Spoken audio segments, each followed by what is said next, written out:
जो तुम्हारे घर में इलेक्ट्रिसिटी आती है ना, जिससे तुम्हारा मोबाइल चार्ज होता है, जिससे तुम्हारा पंखा चलता है, टीवी चलता है, कूलर चलता है, फ्रिज चलती है, मतलब जितनी भी तुम्हारे घर में इलेक्ट्रिक डिवाइस हैं सबकी कहानी यहाँ पढ़ने वाले हैं। जो विंड मिल होती हैं, जो डैम होते हैं जहाँ से वो इलेक्ट्रिसिटी जनरेट होती है, सब यहाँ कहानी बहुत बिंदास तरीके से पढ़ने वाले हैं।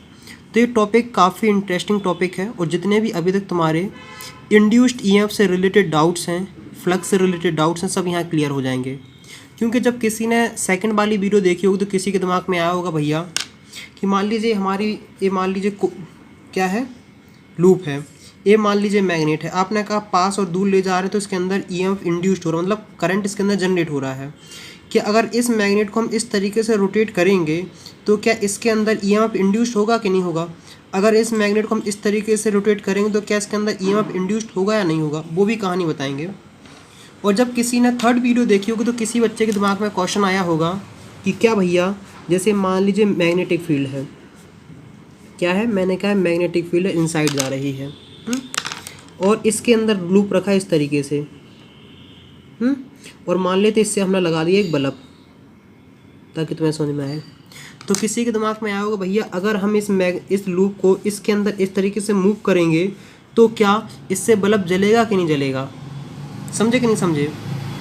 किसी के दिमाग में एक और आया होगा भैया नॉन कंजर्वेटिव फील्ड क्या होती हैं, क्योंकि कभी किसी ना किसी बुक में तुमने पढ़ा होगा कि नॉन कंजर्वेटिव फील्ड। सारे डाउट्स यहाँ क्लियर हो जाएंगे, बिल्कुल ही परेशान नहीं होना है। तो हेडिंग डालो method of generating induced EMF. तो इलेक्ट्रोमैग्नेटिक इंडक्शन में एक चीज़ तुम्हें याद रखनी है कि जो ईएमएफ इंड्यूस्ड होता है उसका फॉर्मूला होता है rate of change of flux with respect to time. मतलब फ्लक्स के, अगर फ्लक्स चेंज हो रहा है तो ईएमएफ इंड्यूस्ड होगा, या फिर बोल सकते हैं कि इंड्यूस्ड करंट तुम्हें मिलेगा। देखो, और पहली वाली वीडियो हमने कवर किया था फ्लक्स को काफ़ी डिटेल में, कि वो होता है BA cos थीटा। इसका मतलब है कि अगर तुम चाहते हो कि फ्लक्स चेंज हो, क्या चाहते हो, फ्लक्स चेंज हो, तो इसमें से कोई भी एक क्वांटिटी चेंज होनी चाहिए। देखो, जैसे मान लो ये लूप है, तो B क्या होता है कि इस लूप में से कितनी मैग्नेटिक फील्ड पास हो रही, कितनी, मान लो, समझे कि नहीं समझना, कितने स्ट्रेंथ की। एरिया क्या है, एरिया है इस लूप का एरिया, जैसे मान लो सर्कल है तो इसका होगा πr²। अब किसी सबसे ज़्यादा बच्चे डाउट्स रहते हैं कि थीटा, आखिरकार थीटा क्या होता है। देखो, थीटा होता है angle between magnetic field and normal area of the इस लूप का। देखो, जैसे मान लो ये रहा लूप, एक मान लो इस तरीके से स्क्वायर टाइप का लूप है, तो इसमें समझना नॉर्मल क्या होगा। ये मान लो सरफेस होता है ना, इसके जस्ट परपेंडिकुलर एक वेक्टर होता है, नॉर्मल वेक्टर। मैथ वाले इसे काफ़ी डिटेल में पढ़ेंगे वेक्टर में, उसी को कहते हैं। कि जैसे मान लीजिए कि कॉपी है तो इसका नॉर्मल क्या होगा, इसका नॉर्मल होगा इस तरीके से। जैसे तुम्हारा चेहरा है उसका नॉर्मल वेक्टर में यूनिट वेक्टर क्या होगा, तुम्हारी नाक। इसका कहने का मतलब ये है कि जिस डायरेक्शन में ये नॉर्मल होता है उसी डायरेक्शन में देखो इसका फेस होता है। सीधी सिंपल सी बात है कि जिस डायरेक्शन में तुम्हारी नाक होगी उसी डायरेक्शन में तुम्हारा मुंह होगा। इतनी सी बात समझनी थी। तो हमने क्या देखा है कि हमें इनमें से कोई भी एक क्वांटिटी चेंज अगर हो जाएगी तो हमें ईएमएफ इंड्यूस्ड हो जाएगा। देखो, तो आखिरकार सेकंड वाली वीडियो में हमने पढ़ा था मैग्नेटिक फील्ड चेंज हो रही थी। देखो, जैसे मान लो ये लूप है, इससे मान लो हमने एक गैल्वेनोमीटर लगा दिया और एक लगा दिया हमने बल्ब, ताकि बल्ब से बच्चे ज़्यादा अच्छी तरीके से समझ लेते हैं। देखो, और ये ला रहे थे हम मैग्नेट, ये नॉर्थ है ये साउथ है। देखो, मान लो इसके सेंटर और इसकी दूरी अभी मान लो है 10 सेंटीमीटर। जिस तो कहानी कुछ इस तरीके से है, ये रही मैग्नेट। तो इसकी वजह से इसके यहाँ इस लूप पे या फिर इसमें से मैग्नेटिक फील्ड पास होंगी, हमने मान लिया कितनी होंगी पास, हमने मान लिया है 7 टेस्ला। तो जैसे जैसे हम और पास आते जाएंगे तो ये मैग्नेटिक फील्ड की वैल्यू, मैग्नेटिक फील्ड स्ट्रेंथ इस पर बढ़ती जाएगी, 7 से जगह 15 हो जाएगी, फिर 20 हो जाएगी। तो हमें क्या देख रहे हैं कि देखो इस लूप पे मैग्नेटिक फील्ड की वैल्यू चेंज हो रही है, तो इसकी वजह से हमें ईएमएफ इंड्यूस्ड हो रहा है। अब जैसे मान लो यहाँ हो तुम, अपने को इसको इस तरीके से रोटेट करो, तो क्या इस मैग्नेट की वजह से यहाँ कोई मैग्नेटिक फील्ड चेंज होगी? नहीं होगी, क्योंकि ऐसे करने से कुछ भी नहीं होता है। लेकिन जब तुम इसको इस तरीके से रोटेट करोगे, इस तरीके से रोटेट करोगे, तो हर पल यहाँ मैग्नेटिक फील्ड की वैल्यू चेंज होगी। तो अगर तुम इस तरीके से रोटेट करते तो ईएमएफ इंड्यूस्ड नहीं होगा, लेकिन तुम इस तरीके से मैग्नेट को रोटेट करते हो तो ईएमएफ इंड्यूस्ड होगा। पहला डाउट्स हो गया होगा क्लियर। तो ईएमएफ इज इक्वल टू क्या होता था? BA cos theta upon dt। तो इसमें वेरिएबल क्वांटिटी क्या है? इसमें वेरिएबल क्वांटिटी थी मैग्नेटिक फील्ड, तो इसको लिख सकते थे A cos theta dB upon dt। EMF induced की वैल्यू ये रही। कन्फर्म? हाँ। अब आ जाओ तुम किसने पे? दूसरे वाले फैक्टर पे, कि मान लो मैग्नेटिक फील्ड लाइन इनसाइड जा रही है, और दूसरे वाले फैक्टर में क्या होता था? एरिया चेंज होता था, कि अगर जो लूप इसके अंदर मूव कर रहा है अगर उसका एरिया चेंज होता है तो क्या कहते हैं? कि ईएमएफ इंड्यूस्ड होता है। तो EMF is equal to d BA cos theta upon dt। B cos theta DA upon dt, मतलब इस यहाँ ईएमएफ की वैल्यू हो जाएगी A। अब देखो इसमें थोड़ा दिमाग लगाना है, कि मान लो अगर लूप ऐसा रखा हुआ है, ऐसा क्या है? लूप ए रहा। मान लो आधा लूप बाहर है और आधा लूप अंदर है। समझे कि नहीं समझे? आधा बाहर है और आधा अंदर है, और लूप को तुम इस डायरेक्शन में मूव करा रहे हो। कितनी वेलोसिटी से? B वेलोसिटी से। तो देखो राइट हैंड रूल लगाओ, डायरेक्शन इसमें है, मैग्नेटिक फील्ड इनसाइड है, करंट का डायरेक्शन होगा ऐसा। कैसा होगा? करंट का डायरेक्शन होगा इस तरीके से। तो बेसिकली करंट, और मान लो यहाँ लगा लिया हमने बल्ब, तो करंट इस तरीके से जाएगा और सर्किल कंप्लीट करेगा तो ये बल्ब जल जाएगा। समझे कि नहीं समझे? बल्ब जल जाएगा। अब मान लो कि लूप आ गया है मैग्नेटिक फील्ड के अंदर, इस तरीके से आ गया है। क्या आ गया है? इस तरीके से अंदर आ गया है, और यहाँ लगा है बल्ब। मान लो इस लूप को हम इस डायरेक्शन में मूव करा रहे हैं, तो ये देखो ये जो कंडक्टर है इसमें करंट का डायरेक्शन होगा इस तरीके से, और ये कंडक्टर इसमें भी करंट का डायरेक्शन होगा अपवर्ड। क्या समझे? कैसा होगा? अपवर्ड। तो जिसकी वजह से जब ये दोनों, देखो जितना करंट इस डायरेक्शन उतना ही करंट इस डायरेक्शन, जिसकी वजह से ये बल्ब ग्लो नहीं करेगा। इसका मतलब सीधा सिंपल तो मतलब समझ सकते हो कि अगर MCQ में आए कि अगर लूप को यूनिफॉर्म मैग्नेटिक फील्ड के अंदर मूव कराते हो तो इसके अंदर EMF इंड्यूस्ड नहीं होगा, क्योंकि जितना पोटेंशियल डिफरेंस यहाँ है उतना ही पोटेंशियल डिफरेंस यहाँ है। जितना यहाँ मान लो जितना पोटेंशियल डिफरेंस इन दो पॉइंट के बीच में उतनी पोटेंशियल इन दोनों बीच में है, तो जिसकी वजह से करंट एक जगह से दूसरी जगह फ्लो नहीं करेगा। अगर करंट फ्लो नहीं होगा तो बल्ब ग्लो नहीं करेगा।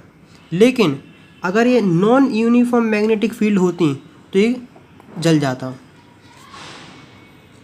तो मुझे उम्मीद है कि यहाँ तक तुम्हें काफ़ी हद तक समझ में आ गया होगा। अब जो तीसरे फैक्टर के ऊपर बात कर रहे हैं जिसका नाम है वो है, हाँ, आखिरकार किसी बच्चे के दिमाग में क्वेश्चन आया होगा कि भैया एक चीज़ हमने सुनी है जिसका नाम है नॉन कंजर्वेटिव फील्ड। इस नॉन कंजर्वेटिव फील्ड का मतलब क्या है कि ये बात मुझे समझ में नहीं आ रही है। क्या? Non conservative field.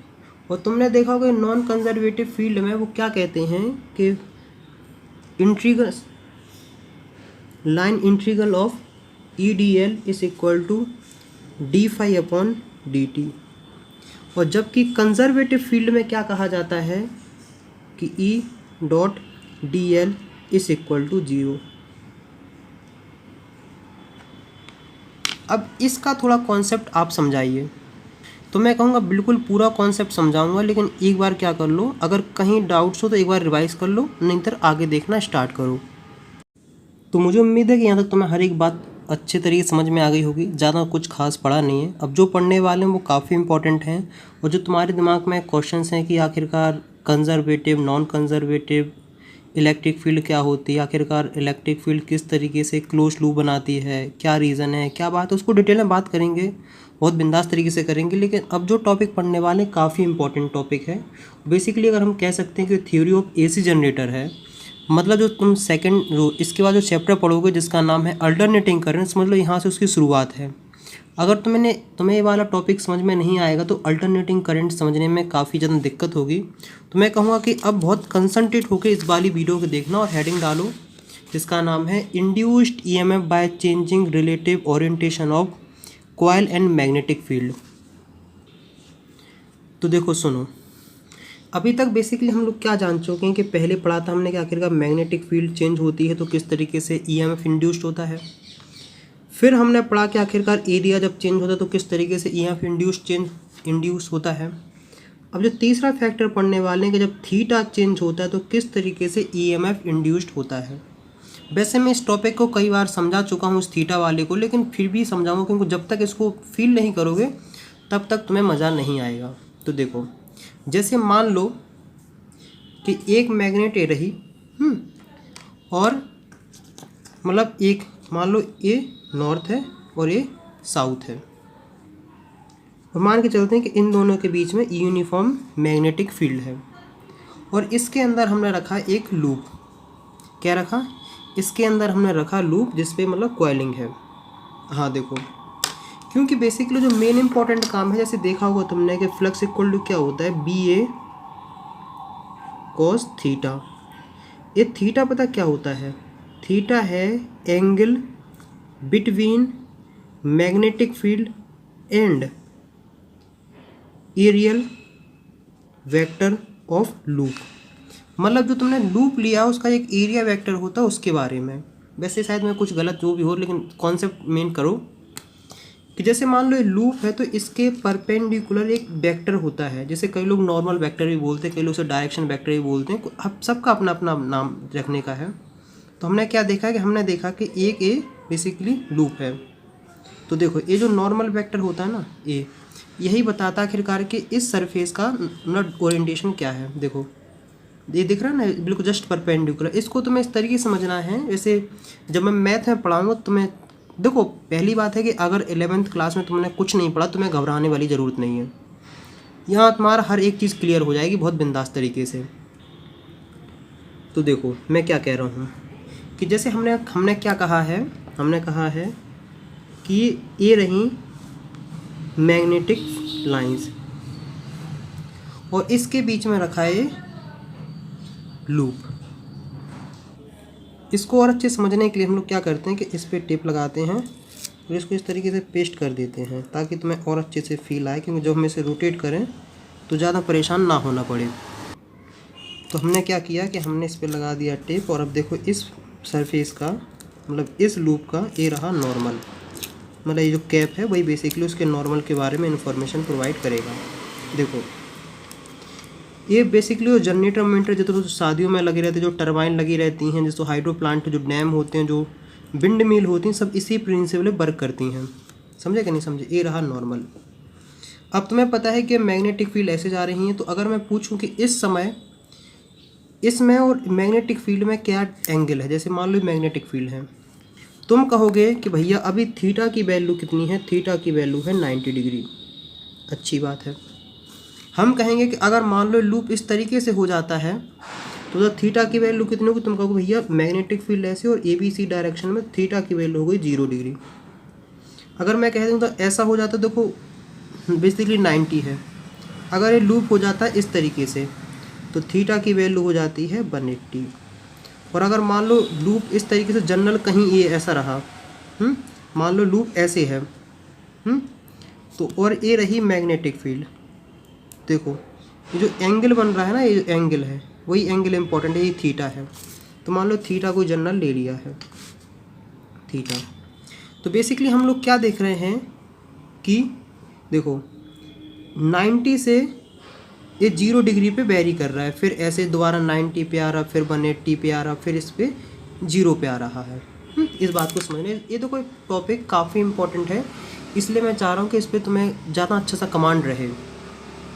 देखो अगर गैल्वेनोमीटर में भी बहुत कुछ इसमें डिफाइन किया है, तो हमने क्या देखा है कि फ्लक्स इक्वल टू होता है बी ए कॉस थीटा। यहाँ मैग्नेटिक फील्ड कांस्टेंट है, इस लूप का एरिया कांस्टेंट और चेंज हो रहा है ए वाला फैक्टर। समझे कि नहीं समझे?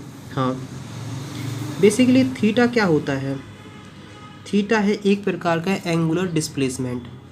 जैसे मान लो, सुनो, जैसे मान लो ये देखो, ये जो ऐसे घूम रहा ना, ऐसा देखो ऐसे, रुको और समझाते हैं डिटेल में। देखो इस बात को थोड़ा ध्यान से समझना। जैसे मान लो ये रहा पॉइंट एक, इसको हम लगा देते हैं टेप। देखो समझे कि नहीं समझे? इसको हमने लगा दिया इस तरीके से टेप।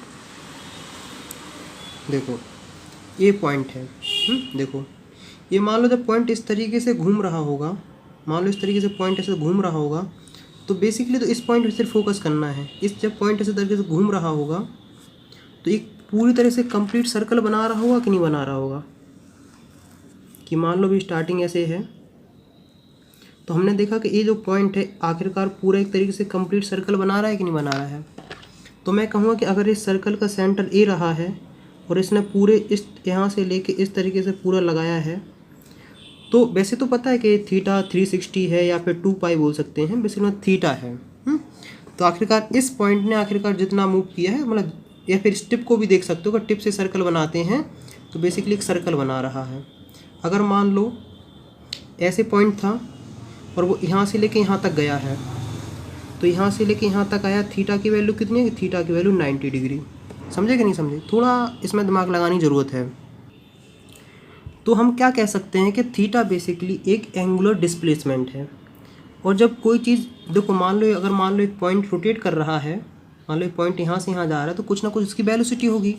तो उसकी वेलोसिटी थी angular velocity, omega is equal to the theta upon t. और यहाँ से लेके यहाँ तक जाने में उसे कुछ ना कुछ तो टाइम लगा होगा। समझे कि नहीं समझे? तो हम क्या कह सकते हैं? Theta is equal to omega t. Confirm? मुझे पता है कि एंगुलर वाली बहुत सारे बच्चों को समझ में नहीं आती, क्योंकि 11th क्लास का पार्ट है, यहाँ तो थोड़ा मुश्किल होती है, लेकिन समझो। देखो जैसे अगर हम मान के चलते हैं कि ओमेगा की वैल्यू 2 है, समझे कि नहीं समझे? तो अगर टी की वैल्यू 3 है तो थीटा की वैल्यू कितनी होगी? थीटा इक्वल टू 2 इंटू 3, 6 हो जाएगी। तो बेसिकली तो मैं समझा रहा हूँ कि आखिरकार तो जस्ट नंबर समझा रहा हूँ, एंगल वेंगल अपन डिटेल में नहीं जा रहे हैं, बस थोड़ा फील करो। तो हमने क्या बोला है कि omega equal theta equal to the omega t. Confirm है? देखो ये रहा। तो हम क्या कर सकते हैं कि जहाँ लिखा है बी ए कॉस थीटा, इस थीटा की जगह ये चेंज कर दो, B A cos omega t. Confirm है? बेसिकली जनरल बात कर रहे हैं। तो हमने क्या देखा कि हमने देखा फ्लक्स इक्वल टू होता है B A cos omega T. अब एक चीज़ जानते हैं कि इंड्यूस्ड ईएमएफ इक्वल टू होता है minus d phi upon d t. Confirm? Minus d B A cos omega t upon d t. अब कई बच्चों के दिमाग में क्वेश्चन ये भी आ रहा होगा कि भैया आखिरकार आपने थीटा को ओमेगा टी में क्यों चेंज किया? बताएंगे, घबराओ नहीं। तो हमने क्या देखा है कि हमने देखा B A cos omega T. एक चीज़ याद रखना, जो चीज़ कांस्टेंट होती है ना, उसका इंटीग्रेशन होता है ना, डिफरेंशिएशन होता है। तो ये मैग्नेटिक फील्ड यूनिफॉर्म एरिया है, तो ये बाहर निकल आया है, B A d cos omega t upon d t minus. Confirm? क्योंकि देखो क्योंकि यही वाली क्वांटिटी चेंज हो रही है, समझे कि नहीं समझे? और उसमें सिर्फ टाइम मतलब थीटा वाला चेंज हो रहा है। अब किसी के दिमाग में आ रहा होगा कि भैया आपने थीटा को ओमेगा टी में क्यों चेंज किया है? तो मैं कहूँगा बेटा, जैसे अगर मान लो d cos theta upon d t करेंगे, तो इसको तुम सॉल्व नहीं कर पाओगे, क्योंकि यहाँ कोई टाइम वाला टर्म नहीं है। अगर इस तरीके से लिखोगे तो तुम्हें जस्ट इस तरीके से छोड़ना पड़ेगा इसे।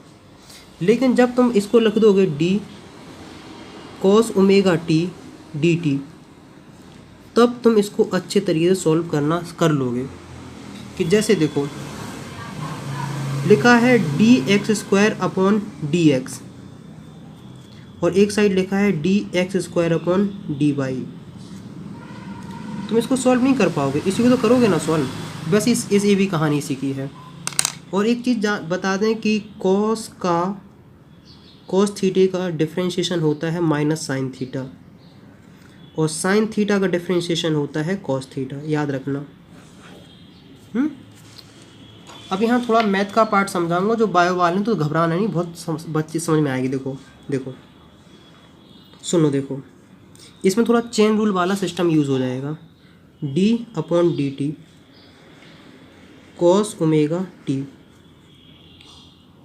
क्योंकि इसमें फॉग गॉफ वाला, उसमें घबराना नहीं। देखो सुनो, सबसे पहले तुम इसका डिफ्रेंशिएशन पता करो। कॉस थीटा का डिफ्रेंशिएशन क्या होता है? वो होता है माइनस साइन और ए बस पूरी ओमेगा टी। कन्फर्म है? अब तुम आ जाओ इसके ऊपर, ये चीज़ क्या है? कांस्टेंट है, तो माइनस साइन ओमेगा टी और omega D T upon d T. मैं जस्ट समझाने के लिए बता रहा हूँ। अब देखो सॉल्व करना आ जाएगा। तो बेसिकली मेरा कहने का मतलब है कि इसका आंसर आएगा minus sine omega t into omega. इतना जस्ट समझने वाली बात है। मुझे पता है कि टाइम इसमें लग रहा है, लेकिन देखो काफ़ी इंपॉर्टेंट है। तो हमने क्या देखा है कि इंड्यूस्ड ईएमएफ की वैल्यू आ गई है minus B A minus sine omega t into omega. B A omega sine omega t, मतलब इंड्यूस्ड ईएमएफ की वैल्यू आ गई है omega B A sine omega t. क्या समझे? देखो थोड़ा थोड़ा मुझे पता है कि जब क्वेश्चन करेंगे और बेहतर तरीके से समझ में आ जाएगा। तो यहाँ तुम क्या देखते हो कि जो यहाँ इंड्यूस्ड ईएमएफ है वो बेसिकली साइनोसॉइडल है। साइनोसॉइडल मतलब बेसिकली साइनोसॉइडल के फॉर्म में आ जाएगा, घबराओ नहीं। जैसे मान लो लूप था तो इसमें सिर्फ एक लूप था। अगर मान लो ये 10 राउंड हो इसके अंदर तो यहाँ 10 से मल्टीप्लाई कर देना। अगर मान लो इसके अंदर n नंबर ऑफ टर्न है तो इंड्यूस्ड ईएमएफ की वैल्यू हो जाएगी n B A omega sine omega t. Number of turn, magnetic field, area, angular velocity of the जो लूप है। देखो ये जो है ना, जो सिस्टम है, इसकी एंगुलर वेलोसिटी जो देखो घूम रहा है, ये जो पार्ट है इसकी एंगुलर वेलोसिटी। तो बेसिकली अगर हम इस पॉइंट को ये मानते हैं तो हम इस पॉइंट की एंगुलर वेलोसिटी है ये ओमेगा, और ये रहा साइन ओमेगा टी। तो एक चीज़ हमें क्या देखने को मिलती है कि इंड्यूस्ड ईएमएफ की वैल्यू डिपेंड करती है नंबर ऑफ टर्न पे, मैग्नेटिक फील्ड पे, उसके एरिया पे, और कितनी स्पीड से रोटेट कर रही है कॉइल, उसकी एंगुलर वेलोसिटी ओमेगा से, और डिपेंड कर रही है साइन ओमेगा टी पे, या फिर लिख सकती हो साइन थीटा पे। क्या समझे? आई बात समझ में कि मैंने कितना घुमा के रख दिया है। अगर कोई कहे कि नंबर ऑफ टर्न बढ़ाओगे इसकी वैल्यू बढ़ जाएगी, मैग्नेटिक फील्ड की स्ट्रेंथ बढ़ाओगे इसकी वैल्यू बढ़ जाएगी, एरिया की वैल्यू बढ़ाओगे लूप की वैल्यू बढ़ जाएगी, एंगुलर वेलोसिटी मतलब रोटेट करने की स्पीड बढ़ाओगे वैल्यू बढ़ जाएगी, और सिर्फ बचती है ए वाली क्वांटिटी। इस पर गौर करना है। देखो अगर तुमने एक बार मोटर बना ली, जनरेटर बना लिया, तो उसमें नंबर ऑफ टर्न तुम इंक्रीज़ नहीं कर सकते हो, ना घटा सकते हो, ना बढ़ा सकते हो। मैग्नेटिक फील्ड फिक्स हो जाएगी, ए फिक्स हो जाएगा और ओमेगा हो जाएगा, मतलब जितने से तुम रोटेट कर रहे हो। तो बेसिकली ये है कि हम देखते हैं कि साइन ओमेगा टी पे इसकी डिपेंडेंसी आ जाती है। वैसे बहुत इंपॉर्टेंट टॉपिक है, बीटेक में एक मशीन चर करके ही टॉपिक, उसमें बहुत कुछ पढ़ाया जाता है, लेकिन अपन को इतना डिटेल में नहीं जाना है। क्वेश्चन कराएंगे तब बेहतरीन तरीके समझ में आएगा। देखो ऐसे रहा। तो अगर मैं तुमसे पूछूं कि बताओ इसकी मैक्सिमम वैल्यू क्या होगी, काफ़ी बच्चों के मैक्सिमम वैल्यू वाला कॉन्सेप्ट समझ में नहीं आता है, समझे कि नहीं समझे। तो देखो हमने क्या कहा कि ये जो लूप है यहाँ से लेके इस तरीके से जा रहा है, फिर ऐसे जा रहा है, फिर ऐसे जा रहा है, फिर ऐसे जा रहा है, समझे कि नहीं समझे। तो इसकी मतलब ऐसे लिख लेते हैं, induced EMF is equal to N B A omega sine theta, समझे कि नहीं समझे। तो ज़्यादा सब सही समझ में आएगा, लेकिन ये भी ज़्यादा यूज़ होता है, ये भी होता है, अपन को मतलब नहीं है। अब ये जस्ट अपन समझने के लिए यूज़ कर रहे हैं। हाँ, एक बात तुम्हें और बता दें कि एंगुलर वेलोसिटी इक्वल टू होता है 2π/t, मतलब टोटल टाइम। देखो ये लूप ए है ना पॉइंट, इस पॉइंट को दोबारा इसी पॉइंट पे आने में कितना टाइम लगा, वो है टाइम पीरियड। और ये 2π क्या है, 2π है 360, इसने रोटेट किया कि नहीं किया है, ये रहा। और 1/t क्या होता है, 1/t होता है फ्रीक्वेंसी। तो ओमेगा इक्वल टू होता है 2πf। तो हम इसको इस तरीके से भी लिख सकते हैं कि n बी ए 2πf साइन थीटा। कोई दिक्कत, कोई समस्या मेरे हिसाब से तो नहीं होनी चाहिए। अब हम बात करते हैं आगे की। मुझे पता है कि टॉपिक थोड़ा कठिन हो रहा है, बहुत सारे बच्चों को बात समझ में नहीं आ रही होगी, कोई बात नहीं, धीमे धीमे समझोगे, समझ में आती जाएगी। देखो तो हमने क्या देखा है कि हमने देखा इंड्यूस्ड ईएमएफ इक्वल टू हो जाता है एन बी ए 2πf साइन थीटा। तो इसकी मैक्सिमम वैल्यू क्या होगी, ये सब तो कांस्टेंट है, इसका मतलब है कि साइन थीटा की मैक्सिमम वैल्यू क्या होती है। तुम अगर जानते होगे तो साइन थीटा की वैल्यू -1 से 1 तक वेरी करती है, और यहाँ तो सिर्फ तुम्हें 0 से लेके 1 तक की वैल्यू देखनी है। तो 0 कब होती है, जब थीटा की वैल्यू 0 हो, और 1 कब होती है, जब थीटा की वैल्यू π/2 या फिर बोल सकते हैं 90 डिग्री हो। तो हम क्या कह सकते हैं, इंड्यूस्ड ईएमएफ की मैक्सिमम वैल्यू तब होगी जब थीटा की वैल्यू कितनी हो, 90 डिग्री। मतलब मैग्नेटिक फील्ड लाइंस ऐसी हों और लूप रखा हो ऐसा, समझे कि नहीं समझे। लूप रखा हो कुछ इस तरीके से, इस समय होती है मैक्सिमम वैल्यू। तो हम क्या कह सकते हैं कि अब थीटा की होगी तो इंड्यूस्ड ईएमएफ की वैल्यू होगी एन बी ए 2πf, और इस पूरी वैल्यू को बोलते हैं ईएमएफ नॉट आएगा। देखो ये बहुत इंपॉर्टेंट फैक्टर, बहुत काम का है, क्योंकि यहाँ एम्पलीट्यूड की बात करी जाएगी अभी।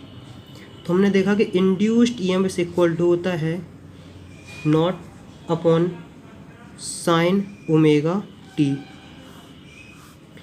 या फिर इसको लिख सकते हैं साइन थीटा, या फिर इसी को लिख सकते हैं sign 2πf into T.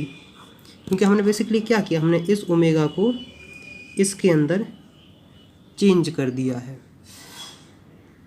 Confirm. Math जो बायो वालों ने थोड़ा अजीब लग रहा होगा समझने में। अब देखो बहुत ध्यान से सुनना, जो मैं पॉइंट समझाने की कोशिश कर रहा हूँ। देखो यहाँ देखो, अब देखो जैसे मान लो, क्योंकि ग्राफ वाली बात होने वाली है।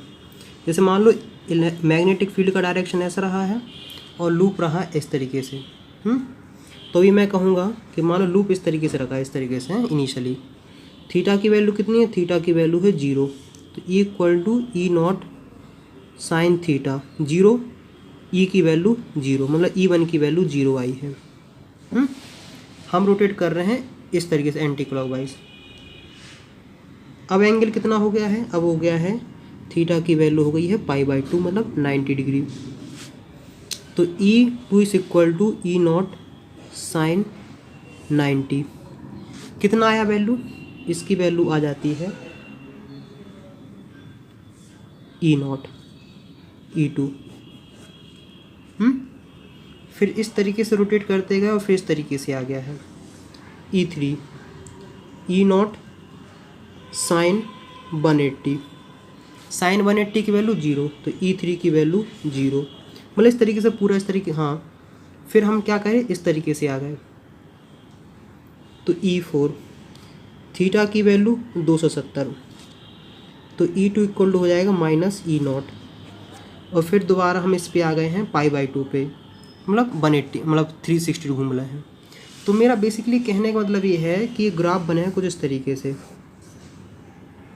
कि 0 डिग्री से स्टार्ट किया था, 90 पे मैक्सिमम होगा, 90 से फिर घटना स्टार्ट हो जाएगा 80 तक, फिर ये जस्ट अपोजिट में बढ़ना स्टार्ट हो जाएगा इस तरीके से।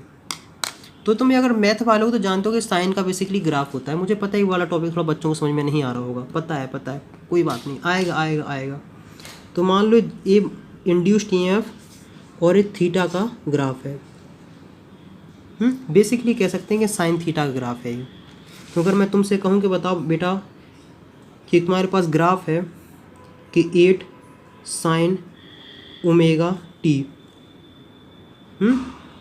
और क्या बोलते हैं, ये मान लो एक फंक्शन है तुम्हारे पास, इसका ग्राफ बना के दिखाओ। तो जो आगे लिखा रहता है ना, ये होता है बेसिकली इसका एम्पलीट्यूड, ये जो एम्पलीट्यूड होता है। और इस जगह इसका एम्पलीट्यूड क्या है, इस जगह इसका एम्पलीट्यूड है NBA omega sine omega T. तो जितना जो टर्म लिखा है ना, ये इतना टर्म, यही एम्पलीट्यूड है। यही बताता कि आखिरकार ये इतना सा पॉइंट ही रहा, और यही है बेसिकली क्या, E0 की वैल्यू, क्योंकि E0 इसी के बराबर तो है, इस तरीके से लिखा है, और ये जस्ट नेगेटिव में है। तो मेरा कहने का मतलब है ग्राफ कुछ इस तरीके से बनेगा कि पहले देखो इंड्यूस्ड ईएमएफ की वैल्यू इंक्रीज होती जाएगी, जब 0 से 90 की तरफ जाओगे तो इंड्यूस्ड ईएमएफ की वैल्यू बढ़ती जाएगी, मैक्सिमम पहुंच जाएगी 90। फिर जैसे ही 90 से 180 की तरफ जाओगे, मतलब ये π/2 है ना, ये पाई है, घटनी स्टार्ट हो जाएगी। जैसे मान लो अगर इस पॉइंट पे तुम्हें मिलती है 90 वोल्ट और इस पॉइंट पे मिलती है 0 वोल्ट, तो इस पॉइंट पे 90 और 0 वोल्ट के बीच में मिलेगी, मान लो हमने मान लिया है 60 वोल्ट। और जैसे जब 90 से फिर दोबारा 0 हो जाएगी, और फिर देखना इसका टर्मिनल चेंज हो जाएगा। टर्मिनल चेंज होने का मतलब मैं बताता हूँ।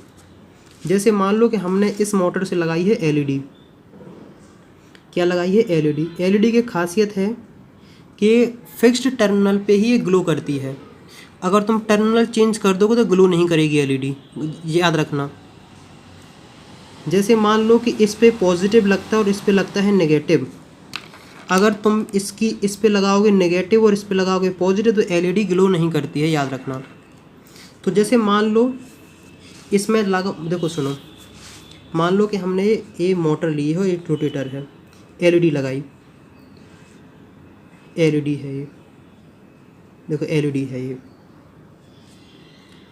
यहाँ से यहाँ तक जाओगे तो इसकी देखना ब्राइटनेस धीमे धीमे इंक्रीज़ होती जाएगी, होती जाएगी, होती जाएगी। तो यहाँ से यहाँ आओगे तो मैक्सिमम इंटेंसिटी आएगी, धीमे धीमे इसकी घटनी स्टार्ट हो जाएगी। जैसे ये टर्मिनल ऐसा आएगा तो LED ग्लो नहीं करेगी। बहुत ध्यान से सुनो इस बात को, क्योंकि जो LED होती है वो टर्मिनल पे डिपेंडेंसी है उसकी। मान लो इस यहाँ से लेके यहाँ तक के बीच में LED जलेगी, क्योंकि अभी इस पे पॉजिटिव टर्मिनल आ रहा है, यहाँ नेगेटिव टर्मिनल आ रहा है। जब ये LED, जब ये इस तरीके से साइकिल बनेगी ना, तो ये टर्मिनल पॉजिटिव की जगह नेगेटिव हो जाएगा और ये वाला टर्मिनल नेगेटिव की जगह पॉजिटिव हो जाएगा, और इस पे टर्मिनल पे LED वर्क नहीं करेगी। मुझे पता है कि बच्चों को ये टॉपिक समझ में नहीं आ रहा, बहुत दिक्कत हो रही होगी, लेकिन मैं कोशिश कर रहा हूँ कि अगर तुम BTech में भी पढ़ने जाओ IIT में, तब भी तुम्हें टॉपिक समझने में दिक्कत ना आए। हाँ, मान लो इसके आगे की और बनाते हैं, ये रही कहानी। तो यहाँ से लेके यहाँ तक के बीच में LED जलेगी, यहाँ से यहाँ तक LED नहीं जलेगी, और यहाँ से लेके यहाँ तक LED दोबारा जलेगी, फिर इसके बाद नहीं जलेगी, मतलब इस तरीके से साइकिल में चलेगी LED। इतना बहुत है, सेमीकंडक्टर में बेहतरीन तरीके से समझाएंगे। तो कमेंट्स में लिख के बताओ कि ये वाला टॉपिक यहाँ तक समझ में आया कि नहीं आया है। मुझे पता है कि थोड़ा कठिन हो गया है, पता है, क्या करें, लेकिन जब तक कोई इंटरेस्टिंग के साथ मज़ा नहीं आए तब तक मज़ा नहीं, जब तक समझाने ले तब तक मज़ा नहीं आता है। तो जिसे बोलते हैं तो हम साइनोसॉइडल जिसे बोलते हैं, तो बेसिकली हम क्या कह सकते हैं कि ये अपन को मिला है alternating EMF। Alternating induced EMF. Alternating पता क्यों आया है? क्योंकि देखो हर इसके हाफ साइकिल के बाद, हर अल्टरनेट साइकिल के बाद इसके मतलब पोटेंशियल मतलब वो टर्मिनल चेंज हो जाते हैं। देखो अभी मान लो अगर ये टर्मिनल पॉजिटिव है यहाँ से लेके यहाँ तक, तो यहाँ से लेके यहाँ तक ये टर्मिनल नेगेटिव बन जाएगा। जब अल्टरनेटिंग करंट पढ़ाएंगे तब बहुत डिटेल में पढ़ाएंगे, बहुत मज़ेदार तरीके से पढ़ाएंगे, लेकिन यहाँ तक जस्ट इतना ही बहुत है। तो आखिरकार कमेंट्स में लिख के बताओ कि ये टॉपिक समझ में आया कि नहीं आया है। कुछ क्वेश्चंस कर लेते हैं, फिर हम कंजर्वेटिव नॉन कंजर्वेटिव वाला टॉपिक पढ़ेंगे। हाँ, जैसे मान लो कि ये रोटेटर है, ये मान लो रोटेट कर रहा है, ये मान लो यहाँ पॉजिटिव नेगेटिव। तो देखो इस तरीके से बनाते हैं, मान लो इफ टाइम के लिए बनाते हैं हम, मान लो 0 सेकेंड, 10 सेकेंड, 20 सेकेंड। तो 0 से लेके 10 सेकेंड तक ये वाला टर्मिनल पॉजिटिव रहेगा, ये वाला टर्मिनल नेगेटिव रहेगा। 0 से लेके 20 सेकेंड तक मतलब अगले 10 सेकेंड में ये नेगेटिव हो जाएगा, ये पॉजिटिव हो जाएगा। बहुत कमाल की चीज़ है ना, बहुत मज़ेदार चीज़ है। तो अगर यहाँ तक जो बात समझ में नहीं है तो मैं कहूँगा एक बार रिवाइज कर लो, क्योंकि इसके बाद हम लोग क्वेश्चन करने वाले। क्वेश्चन आसान है, इतना कठिन नहीं आएंगे। बस तुम्हें कितना याद रखना है, तुम्हें बस इक्वेशन याद रखनी है, N B A omega sine omega T, या फिर एन बी ए 2 पाई एफ साइन 2 पाई एफ टी। ये साइन पूरा एक अलग है। या फिर याद रखना है कि N B omega sine theta. इतना सा याद रखना, इतने से तुम्हारा पूरा कल्याण हो जाएगा। और याद रखना कि नंबर ऑफ टर्न पे डिपेंड करता है, मैग्नेटिक फील्ड पे डिपेंड करता है, एरिया पे करता है, ओमेगा पे करता है और साइन थीटा पे करता है। तो मुझे लगता है कि यहाँ तक तुम्हें साइन थीटा वाली तो दिक्कत नहीं आनी चाहिए। देखो अभी क्वेश्चन करते हैं, उससे तुम्हारे काफ़ी डाउट्स क्लियर हो जाएंगे। देखो चलो अब करते हैं क्वेश्चन। देखो क्वेश्चन है एनसीईआरटी का, काफ़ी कमाल का है और आजकल मुझसे बहुत ज़्यादा गलतियाँ हो रही हैं। मैंने एक सब्ज़ी 3 घंटे तक बनाई है और 3 घंटे के बाद मैं क्या बताऊँ, मैं कभी और कोई डिस्कशन करेंगे इस टॉपिक के बारे में। एनसीईआरटी क्वेश्चन कर लेते हैं, वीडियो नहीं तो बहुत लंबी हो जाएगी अगर मैं डिटेल में गया तो। देखो एनसीईआरटी क्वेश्चन है कि मान लो एक सर्कुलर कॉइल है, उसका एरिया है 300 सेंटीमीटर स्क्वायर और उसमें नंबर ऑफ टर्न है, उसकी वैल्यू है 25 turn. Rotate about vertical diameter and angular, देखो एंगुलर स्पीड है उसकी वो है 14 पर सेकेंड। ये ना यूनिफॉर्म मैग्नेटिक फील्ड, और मैग्नेटिक फील्ड की वैल्यू है 0.05 टेस्ला। तो पता लगाना है कि आखिरकार मैक्सिमम इंड्यूस्ड ईएमएफ की वैल्यू क्या होगी। तो इसको अपन और थोड़ा मतलब मॉडिफाई करते हैं और अच्छा क्वेश्चन बनाते हैं। इतनी बात तो जान लो कि बेसिकली जनरेटर कम है। तो मान लो जनरेटर है, ये उसका रोटेटर है, और ये लगे उसके टर्मिनल, और हम मान के चलते हैं कि इससे लगा है तुम्हारा कोई भी एक डिवाइस। मान के चलते हैं तुम्हारे घर में है एक पंखा, या मान लो टीवी है, समझे कि नहीं समझे। और इस टीवी का रेजिस्टेंस है वो हम जस्ट मान लेते हैं इसके वैल्यू है 0.3 ओम। वैसे इतना होता नहीं, इसने मान लिया, लेकिन देखो तो हमें पता भी लगाना है कि आखिरकार इसमें से करंट की वैल्यू क्या होगी, मैक्सिमम करंट की वैल्यू क्या होगी। देखो तो हमने क्या बोला है कि इंड्यूस्ड ईएमएफ इक्वल टू होता है N B A omega sine theta. जब भी ईएमएफ मैक्सिमम की वैल्यू बात करी जाए तो इतना जान लेना, थीटा बोलो या फिर बोलो ओमेगा टी, इसकी वैल्यू होती है कितनी, π/2। π/2 मतलब 90 डिग्री। जब भी मैक्सिमम की बात कर रहे हैं तो इसका मतलब होता है कि 90 डिग्री पे बात कर रहे हैं। तो इसी को बोलते हैं ई नॉट। तो E not is equal to होता है N B A omega sine 90। तो आता है एन बी ए ओमेगा।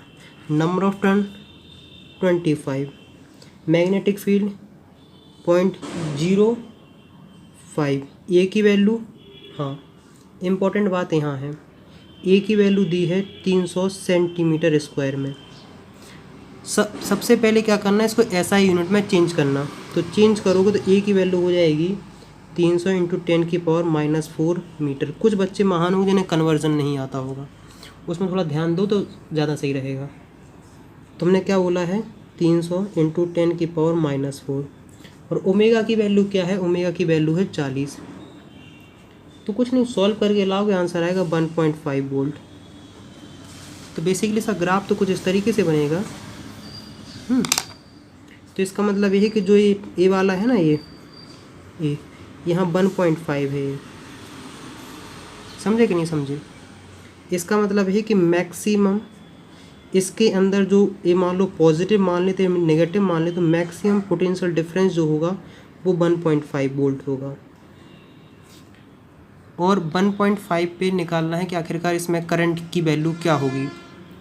तो B = IR होता है 1.5। I की वैल्यू क्या होती है, अल्टरनेटिंग करें ना, पूरा डिटेल में बताएंगे। R की वैल्यू 0.3, तो I की वैल्यू आती है 5, मतलब इसके अंदर फ्लो होगा 5 एम्पियर। बेसिकली बताऊँ, उसका भी ग्राफ कुछ साइनोसॉइडली होता है, क्योंकि इंड्यूस्ड जो, देखो हाँ यहीं देख लो कि इंड्यूस्ड EMF की वैल्यू है E0 sin थीटा। तो इंड्यूस्ड करंट की वैल्यू होती है I0 sin थीटा। कोई बात नहीं समझा, अल्टरनेटिंग करंट में सब कुछ समझ में आ जाएगा। तो जैसे मान लो यहाँ से लेके यहाँ तक ये पॉजिटिव रहेगा, जब यहाँ से निगेटिव, तो नेगेटिव हो जाएगा। वहाँ डिटेल में समझाएंगे। हाँ, एक कॉन्सेप्ट हमेशा रह जा रहा है जो है नॉन कंजर्वेटिव फील्ड। तो नॉन कंजर्वेटिव फील्ड जो टॉपिक है काफ़ी इंटरेस्टिंग है, और उसके लिए अलग से देखो, मैं यहाँ सॉरी बोलना चाहता हूँ यार। तुम कहोगे हमेशा यहाँ से वहाँ सॉरी बोलते रहते हो, लिंक तुम्हें डिस्क्रिप्शन में मिल जाएगी। सॉरी यार इसलिए बोल रहा हूँ कि ये वीडियो लंबी हो रही है बहुत ज़्यादा। इस वीडियो अगर कवर किए तो पहली बात, अगर कवर करेंगे तो अच्छे से नहीं हो पाएगा, और अच्छे से नहीं तो तब तक मज़ा नहीं आता है। तो हम लोग इसके जस्ट जो नेक्स्ट वीडियो है उसमें हम लोग कवर करेंगे नॉन कंजर्वेटिव फील्ड। काफ़ी इंपॉर्टेंट टॉपिक है, इसमें से कंपटीशन एग्जाम में भी क्वेश्चन आ सकते हैं, और अगर कहीं बोर्ड में आए तो इससे भी क्वेश्चन काफ़ी बनते हैं, क्योंकि बच्चे इसमें मैक्सिमम गलती करने की चांसेस होते हैं। तो नेक्स्ट वीडियो मिलेगी तुम्हें conservative, non conservative electric field या इंड्यूस्ड इलेक्ट्रिक फील्ड के ऊपर। और एक इम्पॉर्टेंट बात और बता दें कि बच्चे सब कुछ कर लेते हैं, लेकिन ये फ्रीक्वेंसी वाले क्वेश्चन में काफ़ी परेशान होते हैं। इसको देखो, मान लो इसका मतलब है 150 रेवोल्यूशन पर मिनट। तो इसका मतलब ये है कि ये वाला पॉइंट 1 मिनट में 150 बार इसने घूमा है। अगर हम मान के चलते हैं कि इस कॉइल का रेवोल्यूशन है 10 रेवोल्यूशन पर सेकंड, तो इसका मतलब है कि इसने 1 सेकंड में 10 बार राउंड किया। समझे कि नहीं समझे, मैं इसका ये मतलब है 10 बार 1 सेकंड में इसने 10 बार रोटेट कर लिया है। तो मुझे उम्मीद है कि यहाँ तक तुम्हें काफ़ी हद तक बहुत कुछ समझ में आ गया होगा। नेक्स्ट वीडियो मिलेंगे जहाँ हम कंजर्वेटिव फील्ड के बारे में काफ़ी डिटेल में बात करेंगे।